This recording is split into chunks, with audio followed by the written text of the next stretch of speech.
welcome back to the Surgical Sewist. I'm Marissa McHugh.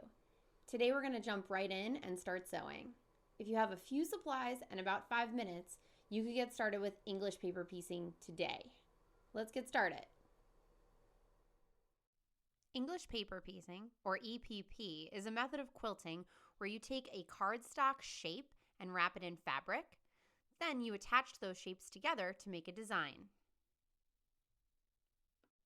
The first step, wrapping the shape in fabric, is called basting. You only need a few tools to get started. I'll talk about them briefly here, and there'll be more information in the description. First, you need cardstock shapes. You could either buy these from a quilt store online or in person, or cut them out yourself. Then you need fabric.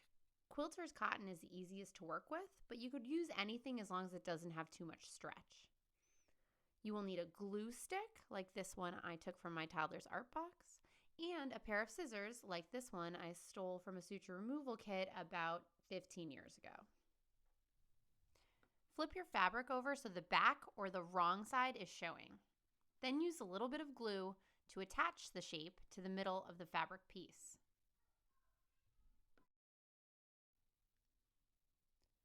Cut the fabric out around your shape, leaving a border.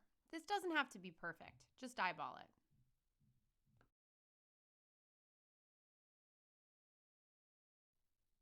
Next, put glue on one side of the shape.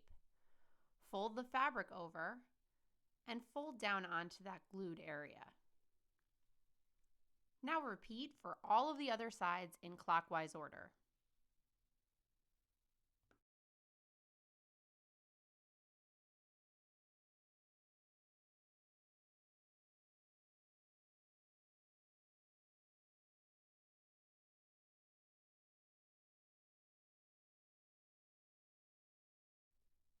Great. Now just do that for a few more shapes and we could start putting them together. To sew your shapes together or piece them, you'll need a needle and thread. I like these size 11 millimeters needles, but anything really will work. Pick up your two shapes and put the fabric sides together. This is called right side together. Now, using your needle and thread, whip stitch the two shapes together along one edge of the shape. I usually lock my first and last stitch to make sure that these don't come undone. You can see here that the bites are very small on either side. They really only take a tiny bit of the fabric of each shape. How close should these stitches be together? They should be about the same distance apart as if you were sewing a patch on an endarterectomy. Don't stress about perfection here. This is supposed to be fun, and you're not going to see this anyway. At the end, lock and trim your thread. When you open up the two shapes, you should have a barely visible seam.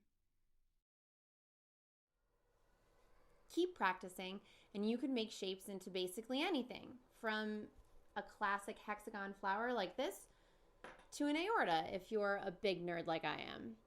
In the next video, we'll learn how to make something useful, a bookmark. Like for Rutherfords, if that's what you're reading. Or ACOTAR. No judgment. See you soon.